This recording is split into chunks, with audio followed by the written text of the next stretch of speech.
nível. Cara, eu tenho um carinho todo especial pelas cervejarias que de fato tem um foco voltado em gastronomia. Tudo bem, senhor Aldo? Tudo bem? Como estamos aí?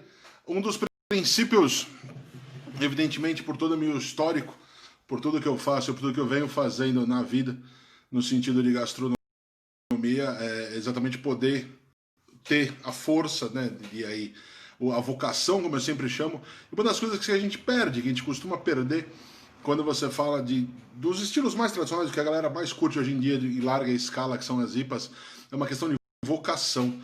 E vocação em gastronomia não é para qualquer estilo, e nem todas as IPAs acabam tendo. Dona Maíra Kimura está por aqui. Vamos chamá-la.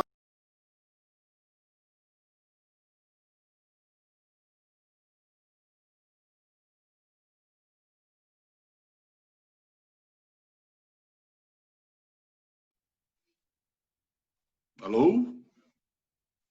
Maíra? Oi? Ah, Tudo bem? Ó, duas bibliotecas, a sua e a minha. A minha é mais legal do que a sua. a minha Não é? tem cervejas aqui também, mas pouca coisa. Não, mas o cenário é legal. Não, adoro, eu também adoro o livro. Adoro, e é um dos conceitos de quando eu comecei com essa brincadeira aqui que envolve a cervejoteca foi exatamente essa biblioteca, principalmente baseado na história. Ih, caiu. Caiu, vamos ver se ela volta rápido. Contando, acabando de contar, era o que eu faria exatamente baseado no conceito de cultura cervejeira. Por isso o nome, Cervejoteca, desde o começo, por isso a proposta de poder entrar com a cultura cervejeira desde o começo. Voltou? Conseguiu? Caiu. Machucou? Não machucou. Caiu? Então tá bom, então tá ótimo. Melhor. Piada, Ronaldo. Fez o quê? Não, mas não tem como. Essa mesma piada. Não, mas todo mundo que tem feito live sabe o que é cair, como a gente sempre cai, né? Não tem muito para onde a gente fugir. Seja muito bem-vinda. Obrigada. Seja realmente muito bem-vinda. Eu estava falando um pouco agora a respeito da vocação das cervejas para a gastronomia. Então, a ideia é de que vocês aplicaram, enfim, desde o começo dessa brincadeira, podendo colocar em cada uma das cervejas um ingrediente da cozinha, né? Então, de uma forma geral, isso para mim é sensacional. A gente já falou disso uma vez. Realmente eu dou muito valor por ter sido a minha história, poder envolver a gastronomia em quase tudo. Então, bem-vinda. De novo, parabéns pelo trabalho. Eu vou falar uma coisa, antes que só eu fale, vou deixar você falar bastante já, mas um cara me falou assim, cara, parabéns pela iniciativa, parabéns pelo convite, pela ideia de falar com a Japas. Ele falou alguma coisa, se estiver me vendo, me corrija, me complete. Ele falou que era muito seu fã, e ele falou assim, cara, mulher que bebe cerveja já é fora da curva, e mulher que é cervejeira é mais legal do que a Mulher Maravilha. Manda um beijo para ela. Cara, eu achei o máximo a colocação dele nesse sentido, de ter sido da Mulher Maravilha. Pô, achei sensacional. Mas é isso. O que você está tomando aí? Estou tomando... É muito boa essa cerveja. A nossa mais recente, né? Mais recente? Fala dela já. Já fala dela, aproveita. Já fala da proposta. Proposta muito louca, colaborativa. Não é uma collab. Caiu um gelo aqui. Como diria o Faustão, quem sabe faz ao vivo. É isso que dá, né? A gente tá aí para isso. Mas fala um pouquinho dessa história dessa em especial. A gente vai de trás para frente. Então conta essa proposta. It's not a California Roll. Então, essa aqui a gente fez com a Suricato, um pouco antes dessa maluquice toda aí. Lançamos lá no Festival da Cerveja, lá em Blumenau. E ela é uma sour, né? Assim, uma base Berliner Weiss, mesmo bem simples, que a gente usou arroz para dar uma leveza também e acrescentou pepino e manga, para fazer essa brincadeira com California Roll, né? Só que a gente falou que não é o California Roll, assim, porque o California Roll também é uma coisa um pouco polêmica, é uma invenção fusion, é uma coisa que não é assim, exatamente japonesa, assim como a gente, né? A gente é meio vira-lata também, a gente tem uma mistura de todas as coisas. Então a gente fez isso também para brincar também com a culinária, né? Para fazer uma homenagem. E aí é irreverente, né? Como a Suricato também é, enfim. A gente juntou umas coisas de todo mundo aqui e fez essa belezinha aqui. E ficou sensacional. Ficou mesmo. Tem aqui, foi uma das no lançamento, quando ela chegou, primeira caixa voa, segunda caixa voa e continua vendo. Ela continua rodando. De fato, é uma cerveja muito bacana, muito bem equilibrada, de fato, muito legal. Bom, Mas conta a história da o que veio primeiro, a união das cervejeiras, da proposta de usar o ingrediente, como vocês começaram essa história? Fala um pouco das japas, é muito legal isso, 3 meninas e, pô, sensacional. Conta aí como foi. Então, a gente começou, na verdade, bem despretensiosamente, né? A gente não, cada uma já tinha, né, um background, assim. Eu era sócia da Duas Cabeças, a Yumi trabalhava com direção de arte, embora ela seja sommelier, ela focava mais nessa parte de agência e tal, mas ela sempre também teve a ver com cerveja, e a Fernanda trabalhava na Colorado, né? E aí a gente também tinha mais uma pessoa, que era a Carol Cubo, da Invicta. E a Japas começou mesmo num post de Facebook que, eu não lembro se foi a Fernanda ou se foi a Carol que postou, que eram elas duas bebendo cerveja, e aí a legenda era Japas da cerveja. Aí começaram a marcar, assim, Yumi, não sei quem, outras japas da cerveja que não estavam lá. E aí acabou virando uma coisa assim, a gente começou a brincar, vamos fazer uma cerveja, então, vamos fazer uma brincadeirinha. E aí a gente fez 30 litrinhos da Wasabiro, que é uma cerveja que até hoje está no nosso portfólio. Na verdade, a gente fez vários testes, né? A gente pensou em vários ingredientes, enfim, agora não vou lembrar quais. E aí a gente escolheu o wasabi, porque o wasabi é uma coisa super óbvia, né? Assim, é bem característico da culinária japonesa. É uma referência, assim, uma associação direta. Uma referência. Sim. E aí a gente resolveu usar o wasabi numa base pale ale. E aí deu super certo, a gente adorou o resultado da panelinha.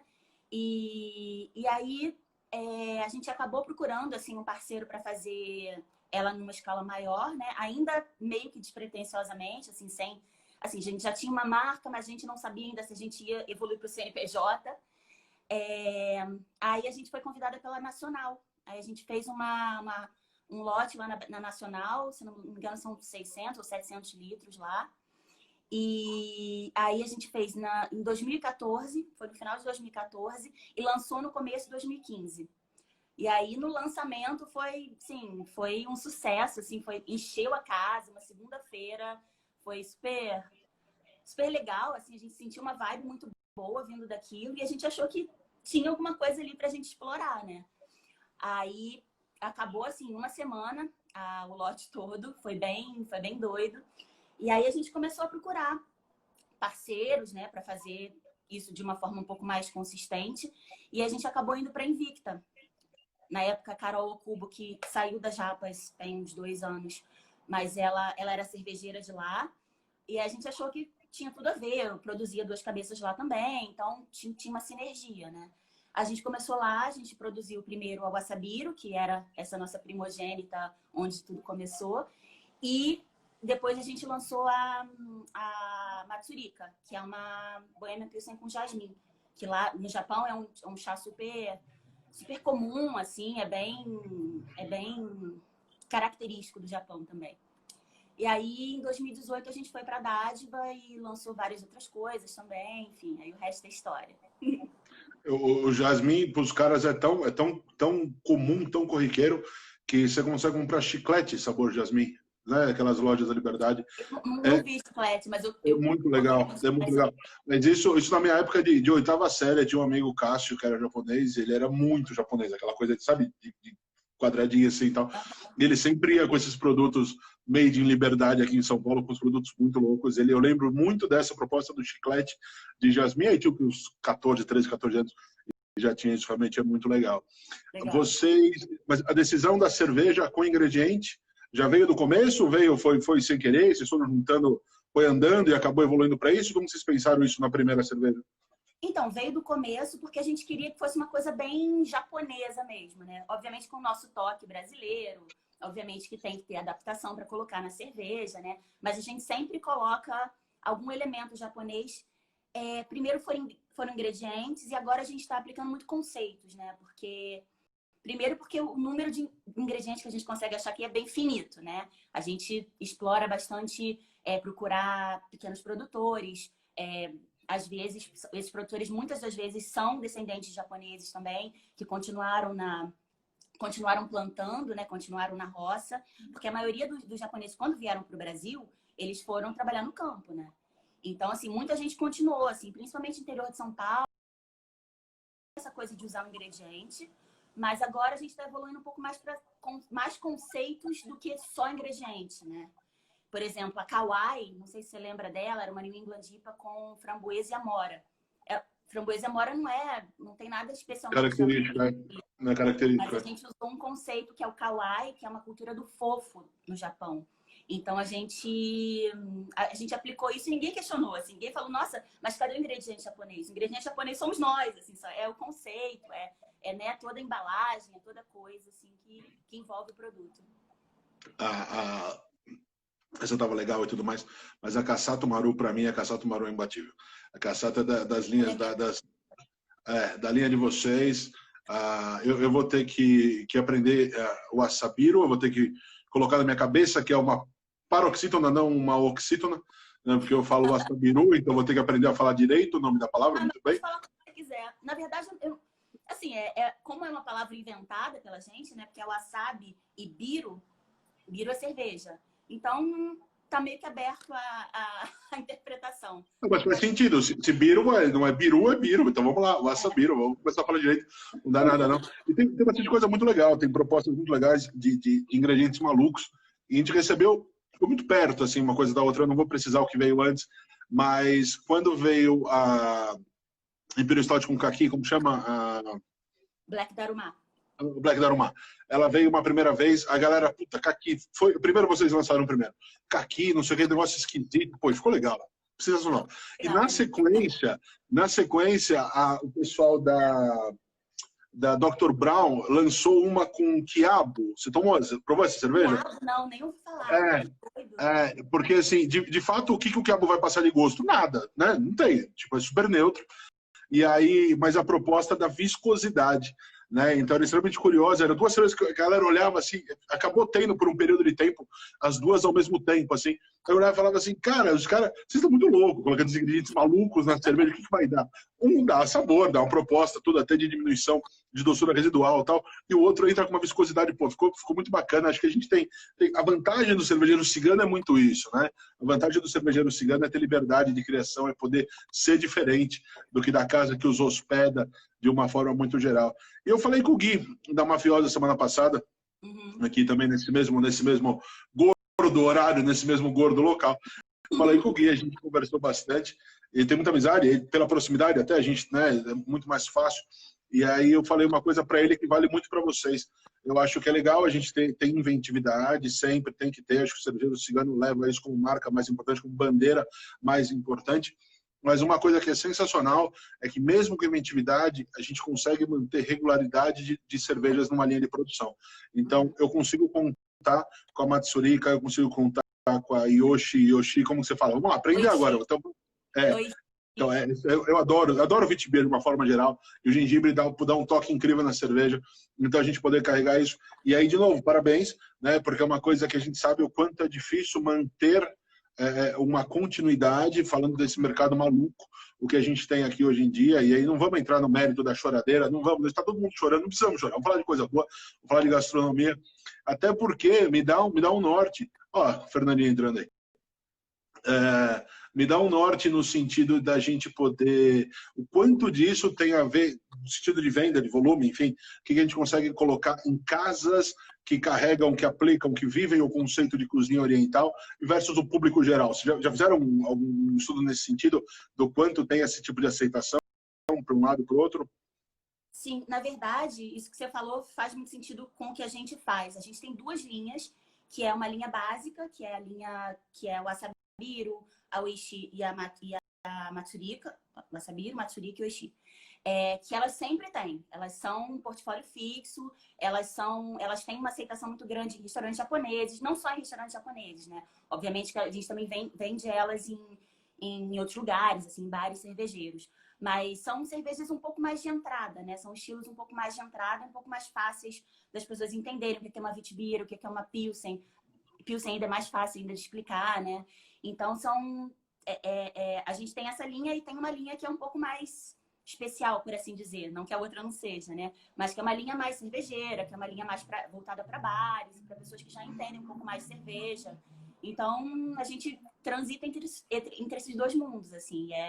E é o que a gente sempre quis mesmo, sempre teve no nosso plano ser assim. E tem uma sacada, eu falo isso, não é só para vocês, vale para o nosso universo cervejeiro de uma forma geral.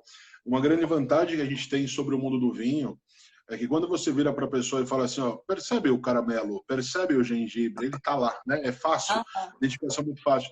Então, as escolhas dos estilos, o mais amarguinho, o mais básico, menos, né, um pouco mais adocicado, até um residual adocicado, como é o caso de uma Witbier, a gente consegue identificar facilmente os elementos colocados na cerveja. Então, alguém que está chegando agora, alguém que não sabe do que está falando, fica muito fácil a identificação. Né? Fica muito fácil você perceber que o que está falando está lá e a pessoa gosta. Né? O entrante tem essa característica. Nossa, que legal, consegui perceber a característica da cerveja e fica. Né? É um tipo de coisa bobo, simples, mas que a gente consegue agradar o cara começa a ficar com a gente depois, certamente, dali para frente. E a sugestão... Né? Consegue. A gente sempre preza muito por manter o estilo base, que o estilo base apareça, mas que o ingrediente também apareça de alguma forma sutil ali em equilíbrio. Então, é isso mesmo que você falou. A galera costuma pedir, agora alguém escreveu aqui, desculpa, eu não lembro o nome, alguém falou para vocês fazerem uma cerveja com natô. A galera costuma pedir muita coisa, costuma pedir um negócio que não faz nenhum sentido. Fala, Jesus, como que eu vou fazer isso agora? Eu aqui é isso, a gastronomia para mim foi isso a vida inteira. Você não inventa um negócio biruta assim, tá, vamos pensar um pouco, às vezes sai, às vezes não sai, né? Mas e aí, a galera pede uns trecos esquisitos, fala, Jesus, por onde que eu vou fazer isso? Pede. A gente mesma experimenta muito com coisas esquisitas. Natô a gente fez com natô, na verdade, que não é exatamente natô, né? A gente foi ano passado chamada para participar do Festival das Alais. A gente fez uma colaborativa lá com eles. Então a gente inventou de fazer um natô, que era natô geralmente é de soja, né? Soja fermentada, tem um certo micro-organismo específico que fermenta a natô. A gente fez um natô improvisado, que era o natô com feijão da fazenda, lá das Alais, que a gente fermentou com outros tipos de lactobacilo, principalmente. E aí a gente fez um natô e colocou na cerveja para acidificar. A gente usou esse natô para acidificar. Então, é um universo que a gente pode explorar muito, né? Porque quando você junta essa coisa da gastronomia com a cerveja, é quase infinito, assim, o que você pode fazer. E a gente gosta muito de fazer umas coisas malucas, assim. A gente gosta muito de experimentar e tal. Bem-vindo ao clube, né? Isso comigo mesmo, isso comigo mesmo. O wasabi nós falamos, aí o wasabi já tem, né? O wasabiro tá aí, ó, aprendi, tá vendo? Tá aí na conta já, essa já tá aí, a gente consegue, você já consegue procurar, que tem. Daqui a pouco eu levanto e pego as 3 garrafas e tem essa diferença dessa linha, mais essa linha de entrada, né? Que são em garrafas Luminec e as outras, de uma forma geral, nas latinhas, e as especiais, a garrafa de 500. Eu tenho uma, inclusive hoje eu consegui comprar mais um pouquinho, consegui achar as últimas... As Black Taruma, as últimas disponíveis, eu acho que eu acabei comprando e arrematando. Então, tem uma aqui em algum lugar, acho que eu tenho. Tem uma só que está ali. Daqui a pouco chega as últimas e aí acabou, né? Acho que não vai ter, pelo menos por enquanto. O que tinha na mão está por aqui. Essa collab com as Alas foi legal também. Acabou também, foi muito rápido. Foi muito rápido. A gente fala de Sour e aí a Sour sem grandes. A gente conversou dela, né? Foi esse dia que foi. A gente falou dela lá no Avós, né? Assim, é uma cerveja que, cara, eu precisava de mais ou menos uns 15% de álcool para aquela cerveja de tanta complexidade que ela tinha tanta loucura, tanta coisa envolvendo, assim, a cerveja inteira, que eu falei, nossa, uma judiação ser uma cerveja pequena, né? Porque, assim, quando você não tem corpo, esse tipo de coisa, e tem muita complexidade, aquilo não dá conta. Eu falei, dá uma repensada numa cerveja dessa para fazer ela gigante, que é uma dessas que vai ter guarda, vai poder ficar, porque de fato tinha tanta nota, tanta loucura, tanta coisa. Jesus, que negócio. A hora que você cheira, você fala assim, só que tem uns 10 pelo menos, né? Tem tanta coisa de tempo de maturação, e era levinha, né? Era uma sour levinha, e a partir daí a gente acabava. Também voou, não deu nem pro cheiro, não teve recompra dessa cerveja. Acabou voando, foi muito... Eu tô passando algumas delas para ver como fica. E ela já deu uma mudada, assim, ela dá uma bretadinha, assim, ela já tá um pouco mais diferente, assim. Tinha potencial, eu lembro que essa frase eu te falei, tem potencial de guarda, mas se potencial para... não tem... realmente vai fazer uma puta festa com ela. A ideia de produzindo alguma coisa fora, a Jabas está com a dádiva, né? Aqui em São Paulo, um formato de produção e distribuição da própria Dádiva aqui no interior de São Paulo. Tem alguma outra, uma produção em algum outro lugar? Vai ser só por ali? Sim, aqui no Brasil é na Dádiva, né? E a gente conta com a distribuição própria da Dádiva. E a gente, em abril do ano passado, tem 1 ano e 1 mês, a gente começou uma distribuição, na verdade, uma operação completa nos Estados Unidos. Uma operação fixa, não é nada nem pontual. A gente tem uma produção lá em 3 estados agora. Maine, Massachusetts e Rhode Island. E a gente, mês que vem, vai começar em Nova York. Na verdade, a gente produz em Nova York. A cervejaria onde a gente produz é em Nova York. No estado, não na cidade. E a gente vai começar a vender agora no estado de Nova York e no Oregon também. Mesmo nome? Tá com o mesmo nome? Chama Japas? Que legal. Não sabia dessa não, olha que beleza. Que loucura legal, surpreendente. É bacana. Já tem alguma coisa projetada de futura por aqui, dessas, ou de ingrediente novo, ou uma dessas loucuras, independente de quando vai ser, mas já dá para dar um spoiler do que vem aí pela frente? Então, lá a gente já fez algumas coisas que não fez aqui. A gente vai fazer, estava no nosso planejamento de 2020. Por exemplo, essa aqui é a Matsurica Black, não tem aqui no Brasil. É uma Czech Pilsen com jasmim. E tem a gente tem a linha Sour, né, que é a linha de sour, que é sempre a mesma base e a gente muda a fruta. E aí tem essa daqui que é com ameixa.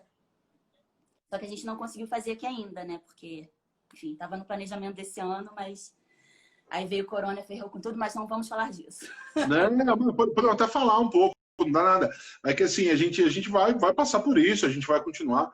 Eu acho que a gente tem um momento de rever conceitos. Ontem eu falei com o Carlos Lapoli, o presidente da Abracerva, e eu falei no perfil da Revista da Cerveja. Então eu entrevistei o Lapoli lá pelo perfil e foi legal, foi sensacional a conversa, até porque eu tinha falado para ele que se eu fizesse nosso primeiro bate-papo, primeira conversa tivesse sido no começo dessa história, a gente ia promover um suicídio coletivo, né? Todo mundo só pensar e não ia dar. Falei, cara, não vou fazer, não vou conversar com você por enquanto. A galera fala comigo por estar esse tempo todo no mercado, acho que a galera acha que eu sei mais do que sei nada, gente. Eu tô igual a todo mundo. Nós estamos lutando um dia por vez, não tem muito o que fazer. Ainda mais forçando, uma inesperada, né? A gente tem que ir se adaptando e indo com fluxo mesmo, né? Tentando sobreviver, tentando se reinventar. Acho que é isso. Não tem no Brasil, dona Fernandinha, mas eu quero uma para mim, tá? Que anote aí, agora que da Mala Amiga, eu quero provar essa cerveja. Essas outras todas que não tem por aqui, coloque na Mala Amiga e me manda uma aí que a gente vai. Formar em tese em agosto, a gente traz, prometo. Tá bom. Já passar no meu livro, mostrar o livro bonitinho. Olha que coisinha linda, olha que coisa linda, vai mais linda. Você lembra qual que é a receita? Qual que é a... Eu não lembro de nada, posso até abrir, você tá fechado ainda. Eu também não lembro de absolutamente nada. Pensa um cara ruim de memória das coisas, sou eu, mas eu abro aqui, não dá nada não, enquanto isso a gente vai falando. E aí, a ideia, eu lembro que uma das ideias do que a gente conversou, da escolha da receita, da escolha de como seria usado, era por uma questão de harmonização, que a gente chama de criação de sabores complementares, né? Então, quando eu ofereço uma Witbier, não, desculpa, uma ginger, né, uma cerveja com gengibre de qualquer forma, e ela acaba sendo uma... Cheio de livro novo é uma delícia também, né? Só não é melhor do que o de dinheiro, né? Mas o dinheiro é nosso, que seria mais legal aí. Quando a gente tem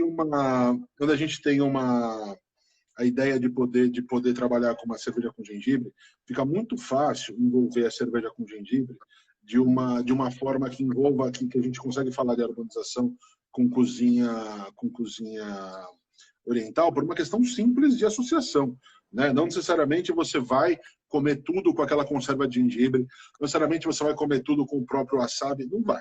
Não é uma coisa que no dia a dia a gente vai fazer. Mas a associação é tão direta, é tão fácil, que a coisa fica associada entre a galera liga uma coisa com a outra.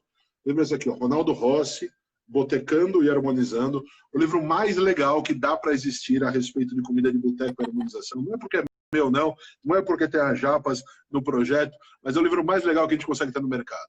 Você acha em ronaldorossi.com.br ou pessoalmente aqui na Cervejoteca, ele está por aqui. E aí, quando a gente fala de uma proposta dessas de alguns elementos como esse, que você consegue naturalmente associar de uma coisa com outra. Então, eu consigo associar uma cerveja, um elemento tão forte como o gengibre, esperado e que combina muito bem. É fácil, né? É mais ou menos como se eu fizesse, por exemplo, dentro de uma comida árabe, alguma coisa que envolvesse um hortelã.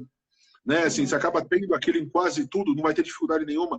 E aí, uma das questões que a gente consegue trabalhar, eu acabei de passar do torresmo, aqui não dá para não falar de torresmo, né? Eu falar de torresmo acaba sendo uma sacanagem. Então, dentro dessa brincadeira do torresmo, eu acabei optando por uma sour, fazendo um caminho diferente do que todo mundo faz, ou fazia normalmente, porque você naturalmente faz uso do limão, não é, em cima de um torresmo, de uma forma muito fácil, e aí a coisa consegue funcionar e vai que vai. E o que já te fizeram de proposta de harmonização das coisas mais malucas, no sentido da cerveja de vocês, que você já participou, falei, isso não vai dar certo, e chegou na hora e falou, olha que ficou legal, tem alguma dessas para poder contar? Vixe, de cabeça assim, não lembro. Alguma coisa que pelo menos fez e que realmente valeu, ficou bacana, que vale a pena ser lembrada, e falar assim, olha, eu não provei isso, mas deveria ter provado. Não falei nada, ou mesmo do dia a dia, o que você faz no dia a dia que realmente funciona e dá para sugestão dentro dos rótulos de vocês? Por isso a minha dica de índice também, eu também falei bastante do índice, acredite. Vai ser um só no meio de uma briga inteira, não funciona.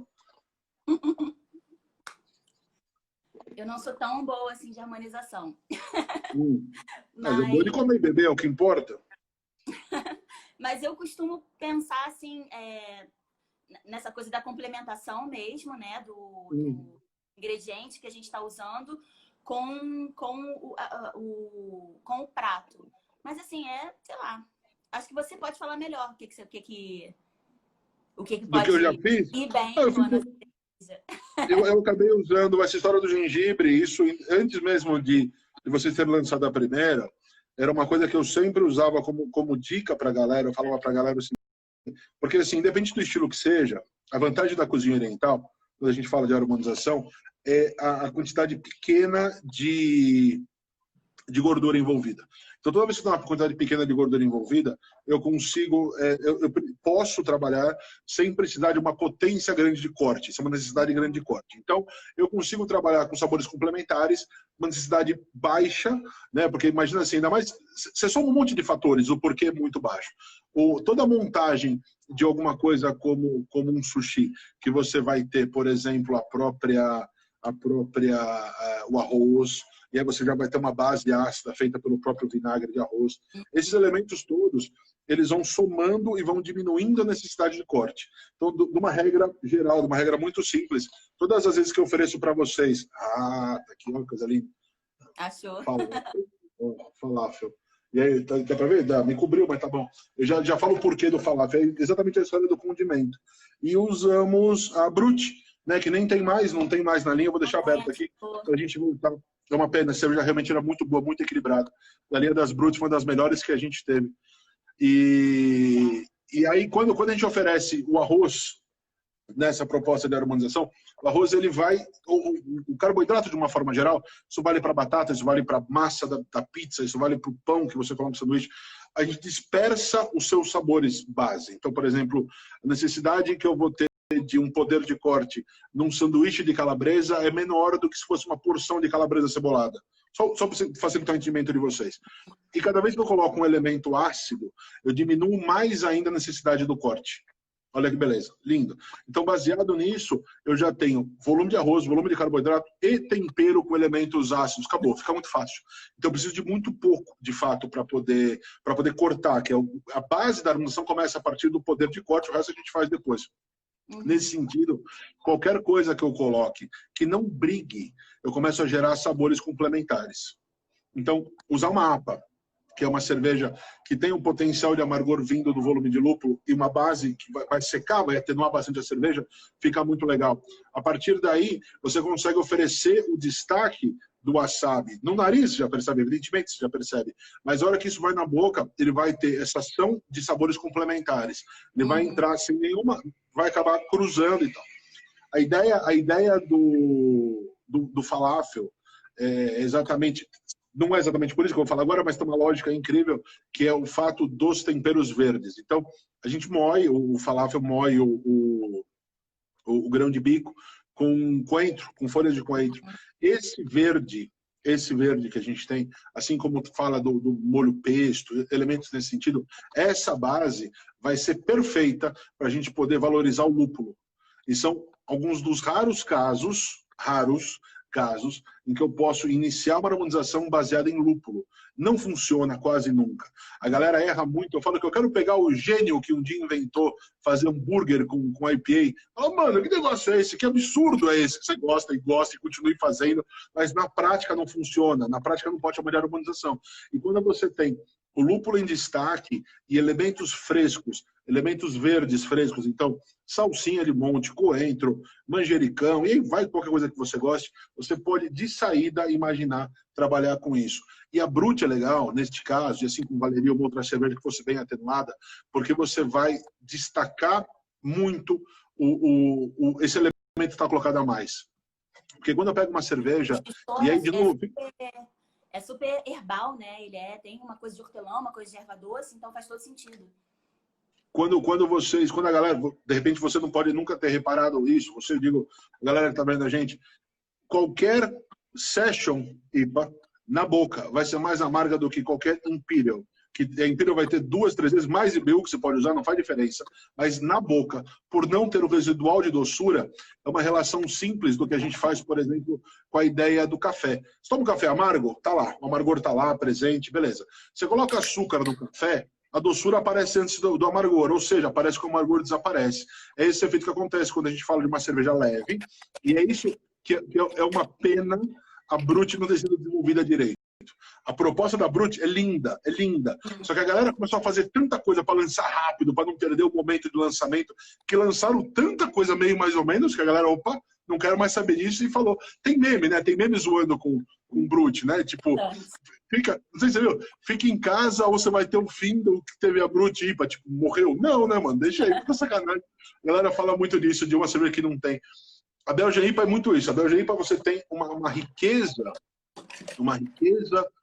sensorial que, quando bem feita, quando bem equilibrada, você consegue toda a somatória do que vem da escola belga. E nós amamos, Daiane? Alguma coisa que nós amamos isso de longa data. E aí, somada a isso, toda a parte do que envolve o lúpulo. Isso bem equilibrado é sensacional. Em nível sensorial, é fora da curva. Porque você vai ter não só o chá de lúpulo, né, que não só a vocação do amargor, a vocação do lúpulo, mas aí toda uma riqueza que envolve a partir da levedura belga. E aí, ó, de novo, muito amor envolvendo essa brincadeira. Você tem um começo anterior a Japas, a ideia do Duas Cabeças, a gente falou rapidinho, aí no Rio com o Bernardo, não é isso? Conta um pouco desse seu início, como a gente chegou nisso, depois como evoluiu disso para Japas, como foi a separação, a ligação, a lógica até de produção, você já falou, né, que foi de estar dentro da Invicta de qualquer forma, e conta um pouco dessa passagem, de como foi, de algumas das cervejas que você ajudou na produção, que você fala, pô, ó, essa tem meu dedo, gosto pra caramba desse rótulo. Conta alguma coisa assim? Acho que todas têm meu dedo, né, assim, a gente sempre fez bastante coisa junto e tal. Então, na verdade, eu comecei antes, né? Eu comecei a estudar na Inglaterra, quando eu morava em Paris, em 2009. Só contar um pouquinho, assim, de como eu comecei na cerveja. Fica à vontade, fica à vontade. Em 2009, eu mudei para Paris, e aí eu comecei a procurar cursos que não tivessem a ver com a minha área de formação original, que era marketing. E aí eu achei um curso na Inglaterra, fiquei 4 meses na Inglaterra estudando para ser mestre cervejeira e tal. Mestre cervejeira não, cervejeira. Tem curso como se fosse técnico, né? E aí, quando eu voltei para o Brasil, eu comecei a procurar quem estava fazendo cerveja, o que estavam fazendo de cerveja, né? Eu estava um pouco por fora. E foi meio que o começo, né, do movimento artesanal. E a Duas Cabeças foi, se não a primeira, a gente não sabe bem se foi a Duas Cabeças ou a Morada, mas foi uma das primeiras a fazer cigano no Brasil, né? Iniciou uma tendência que já ia começar de qualquer forma, mas de qualquer forma foi muito importante eu estar na Duas Cabeças e ter tido toda a experiência e conhecido o Salo, o Bernardo. E eles já tinham a ideia da Duas Cabeças, não tinha o CNPJ ainda, mas a gente começou junto. Foi muito, muito importante para a minha formação. Muito, muito importante mesmo, assim. E aí, quando eu voltei para o Brasil, eu conheci esse monte de gente. Conheci o Saulo Bernardo, a galera da Serva, a galera que eu fiz o curso lá no Senai também. Eu também fui fazer o curso técnico de Senai, reduzido. Fiz o DOMES, a primeira turma do DOMES aqui no Rio. Então, eu fui conhecendo muita gente, assim, né? Fui fazendo todas as minhas conexões aqui no Brasil.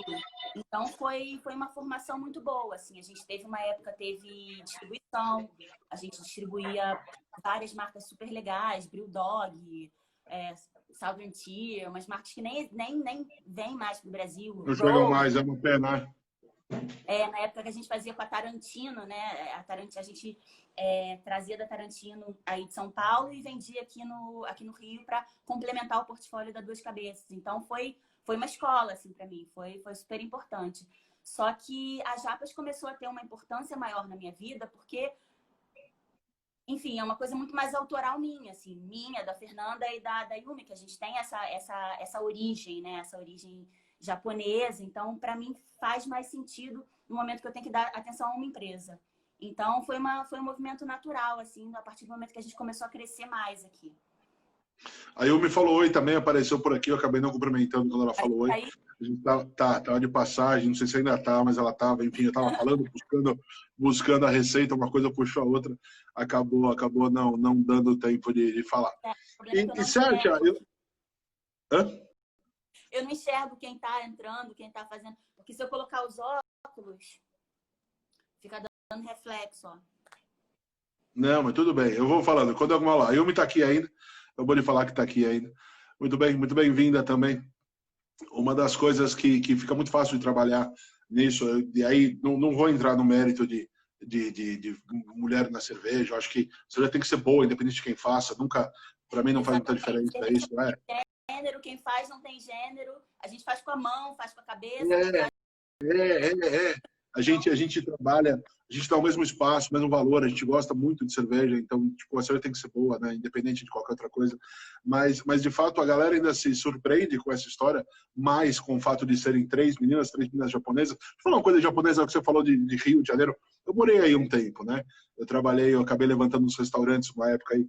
Nossa, faz tempo isso. Eu tô na cerveja há quase 10 anos, imagina, deve ter uns 12, 13, sei lá, um pouco mais até. E aí era muito curioso, eu lembro que um cozinheiro de uma das casas que eu tava ali olhou para mim e falou assim: cara, é verdade que em São Paulo tem muito japonês? Eu falei, como assim, mano? Pô, a coisa mais normal do mundo. Ele falou, aqui não é. E de fato depois eu comecei a olhar, porque pra gente é normal, né? A galera daqui assim, acho que ninguém, estudou numa sala, de qualquer sala de aula, de qualquer ano, de qualquer coisa, sem essa proposta de ter alguém, né, de ter alguém de origem oriental. Pô, é normal, super natural. Vila Mariana é do lado da Liberdade, gente, aqui, tipo, eu nasci no bairro, eu tô aqui desde sempre, então, de vida, sempre tive contato com muito. Mas o que causa mais surpresa pra galera, assim, falar assim, são 3 mulheres ou 3 japonesas, ou alguma coisa, nenhuma coisa nem outra? O que a galera fala, nossa, que legal, com mais surpresa? Eu acho que é a combinação de tudo isso, mas assim, o fato de a gente ser mulher também é destaque pro bem e pro mal, né? Na verdade, assim, tem a galera que super paga pau. Nossa, mulher fazendo cerveja, que lindo, que maravilhoso, que incrível, vocês são incríveis, melhor do que todo mundo. Não é assim. E tem gente que talvez, assim, nunca ninguém me falou isso diretamente. Mas pode ser que tenha falado assim, a mulher não faz cerveja direito, será que elas sabem fazer direito? Será que alguém não faz para elas ou coisa parecida? E na verdade somos nós 3 mesmo, assim, a gente faz tudo na empresa. Obviamente que a gente conta com a ajuda de outras pessoas, mas assim, é tudo a gente. Quem faz a receita sou eu e a Fernanda. A Yumi faz tudo que é rótulo, aqueles rótulos maravilhosos. Então, assim, é a gente e é isso, assim. Obviamente que a gente usa isso para marketing, né? Mas, assim, é uma faca de 2 gumes, na verdade. Não, e tem que usar mesmo, é sensacional. A história inteira é sensacional. Mas eu vou te falar uma coisa, ó. Eu dou aula desse negócio há 9 para 10 anos também, dou aula de formação sommelier, eles têm um tempão aí já, tive de tudo já, sala só com homem, a história inteira. As últimas 2 turmas que eu formei, uma delas era meio a meio. Isso é muito legal. Então, é sensacional. Totalmente leigas, tá? Nunca mexeram com nada, não fizeram análise sensorial, nada, não acontece nada. Eu pego essas duas pessoas e falo, gente, faz uma análise da cerveja. A mulher sente muito mais coisa do que o homem, mas muito mais. Depois o cara treina, vai descobrindo. De primeira, assim, o primeiro contato é sensacional.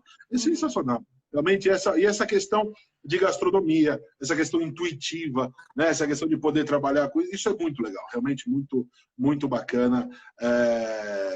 Mas assim, só não liga, ninguém liga para dentro, não caia nessa, assim, o trabalho está tão bem feito, é isso que eu estou falando no começo, o trabalho é bem feito, e quando o trabalho é bem feito, ele é independente de qualquer coisa nesse sentido, né? Quando você não tem, e aí isso vale para qualquer coisa, quando você se coloca num nicho e fica levantando a bandeira o tempo inteiro, é que falta um complemento para isso. Quando o trabalho é bem feito, a galera valoriza a cerveja por ser a cerveja boa, né? E aí uma coisa puxa a outra, o destaque vem junto, o resto vai, né? Então, se fala nisso, não, quem fala só no... Aí tá de sacanagem, aí tá agindo de má fé, tá agindo errado, consegue realmente fazer diferente.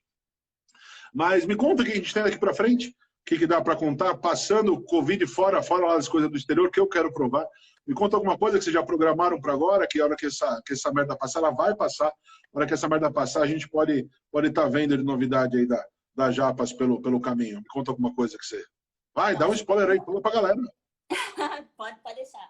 A gente tinha muita coisa programada em relação, por exemplo, Olimpíadas, que ia ser em Tóquio. A gente tinha umas coisas, assim, bem legais programadas e vai ter que ser adiada para quando for as Olimpíadas e tal. A coisa mais imediata que vai acontecer agora é a mudança da linha básica para lata. A gente vai mudar também as garrafinhas para lata e vão ser aquelas latinhas menores, né, de 310. Uhum.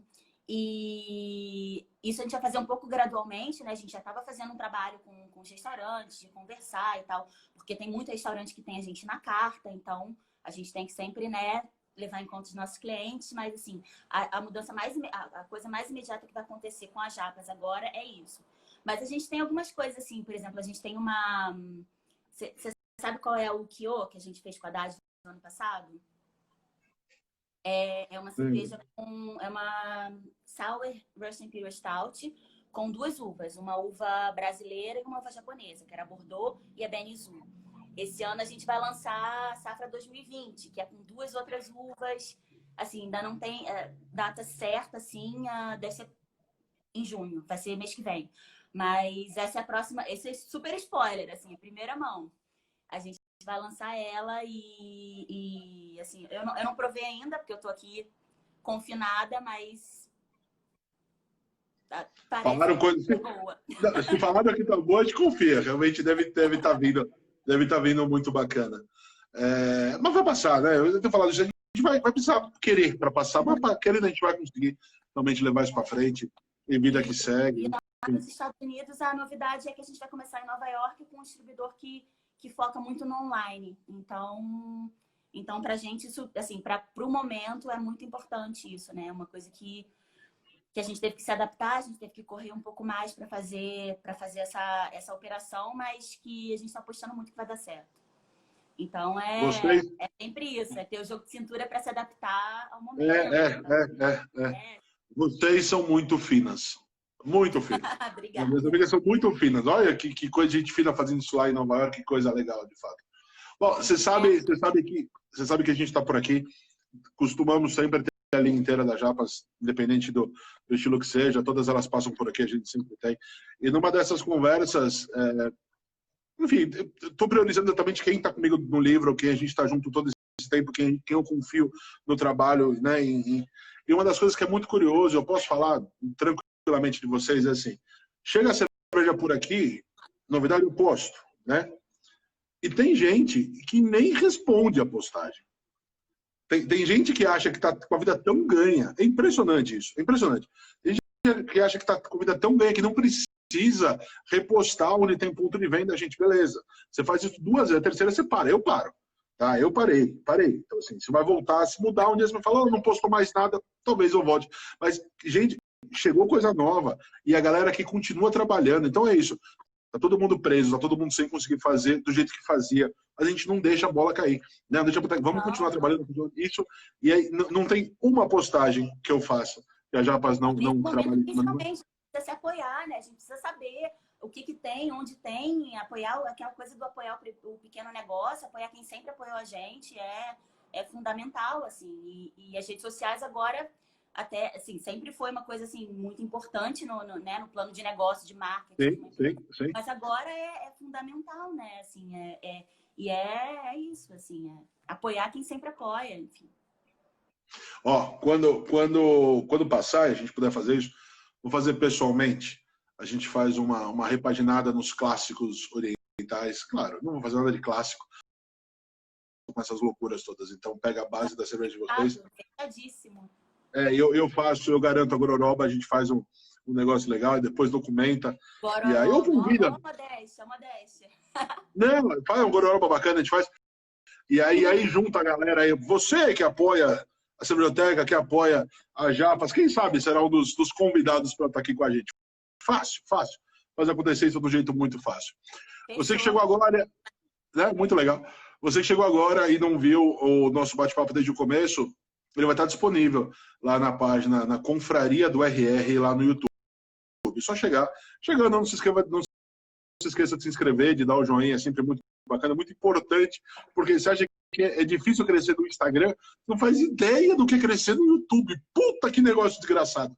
Que negócio difícil crescer. Então, poder ir, vai lá, dá uma força. Tem todo o conteúdo de todas as lives que eu fiz no perfil da Cervejoteca ou no meu perfil, estarão lá.